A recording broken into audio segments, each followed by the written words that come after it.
다른 법원들이 주로 채무자가 얼마를 벌고 있냐를 중심으로 본다면 대구의 경우에는 확인을 해서 그래서 조금 까다롭다고 보면 될 것 같아요.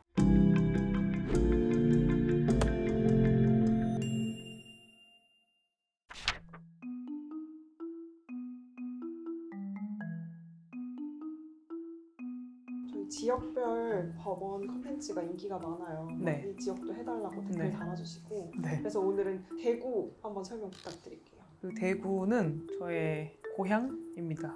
제가 어린 시절을 보낸 곳이기도 하고 그래서 대구에 대해서 남다른 애착이 있는데 법원은 참 호락호락하지 않은 이제 법원인데요. 제가 예전에 구체적인 수행 사례를 설명을 드리면서 경상도가 조금 까다롭다는 말씀을 드렸어요. 그러니까 채무자에게 조금 보수적인 것 같다. 채무자에게 좀 관대하지 않은 것 같다. 이제 이런 설명을 드렸는데 그의 대표적인 이제 법원이죠. 가장 특이점은 배우자 서류를 굉장히 꼼꼼하게 보는 곳이에요. 서울을 제외한 지역들은 그 배우자 서류에서 굉장히 좀 불리한 면이 있다. 서울에서는 문제 삼지 않는 부분을 좀 체크를 좀 하는 경향이 있다. 이런 부분을 말씀을 드렸는데요. 배우자 서류를 본다는 점만이 문제가 아니고 어디까지 보는지가 이제 기본적으로 문제인데요. 대부분의 법원이 은행별 계좌 내역이나 소득 자료 이런 것까지는 보지는 않아요. 왜냐면은 배우자가 채무자는 아니니까요. 근데 대구는 이런 부분까지 다 보정이 나오고 있어서 구체적으로 좀 제가 보정 권고에서 어떤 게 나오는지를 말씀을 드리면 채무자 아니고 배우자예요. 배우자의 1금융, 2금융 및 증권사별 계좌 내역을 확인을 해서 그 계좌의 잔액을 청산가치 반영하라. 그러니까 배우자의 재산을 통장 내역을 다 보고 100만 원, 200만 원, 300만 원 이렇게 모여 있을 거 아니에요. 그 통합해서 1000만 원이 있으면 그중에 500만 원 반영하라는 거죠. 왜냐면 배우자의 재산은 2분의 1 가치를 반영을 하니까요. 근데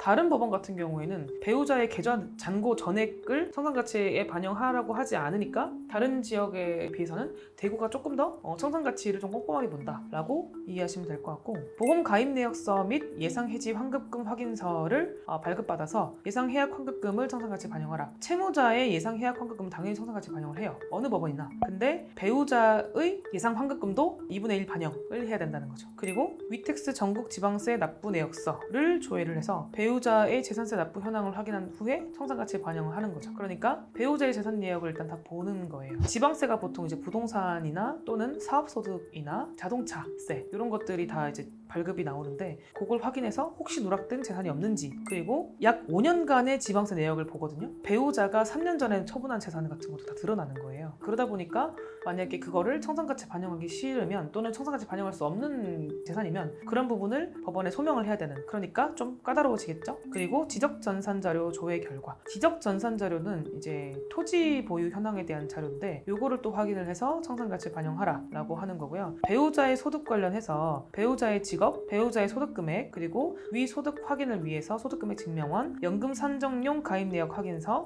건강보험 자격지식 확인서, 근로소득 원천징수 영수증 이런 부분에 대해서 제출해라. 그러니까 뭐 이걸 다 내라는 건 아니고 배우자의 소득을 객관적으로 확인할 수 있는 자료를 법원에 달라. 그래서 이 가계가 통합해서 얼마를 벌고 있냐, 실질적으로 이 채무자의 가족이 얼마를 벌고 있냐. 그러니까 다른 법원들이 주로 채무자가 얼마를 벌고 있냐를 중심으로 본다면 대구의 경우에는 배우자의 소득까지 꼼꼼하게 확인을 해서 이 채무자의 실질적인 변제금을 산정을 한다는 거죠. 그래서 조금 까다롭다고 보면 될 것 같아요. 요까지가 이제 배우자 부분이고 대출금 사용처의 소명의 경우에도 최근 1년 대출을 기준으로 소명을 요구하는 관행이 있고요. 다른 법원이랑 조금 다른 거는 투자성 그러니까 서울회생법원에서 실무준칙 개정된 부분 있잖아요. 비트코인 주식에 대해서 청산가치를 반영하라고 보통 이제 서울외법원에서는 좀 나오는 관행이 있다고 말씀드렸는데 그 부분에 대해서 청산가치로 반영하라는 문구가 현재는 없습니다. 그래서 도박이나 오락, 유흥에 관한 부분만 기재가 되어 있으니까 대구도 공식적으로는 비트코인 주식을 반영하지 않겠다라고 하지는 않았어요. 공식적으로는. 나머지는 거의 비슷한 것 같아요.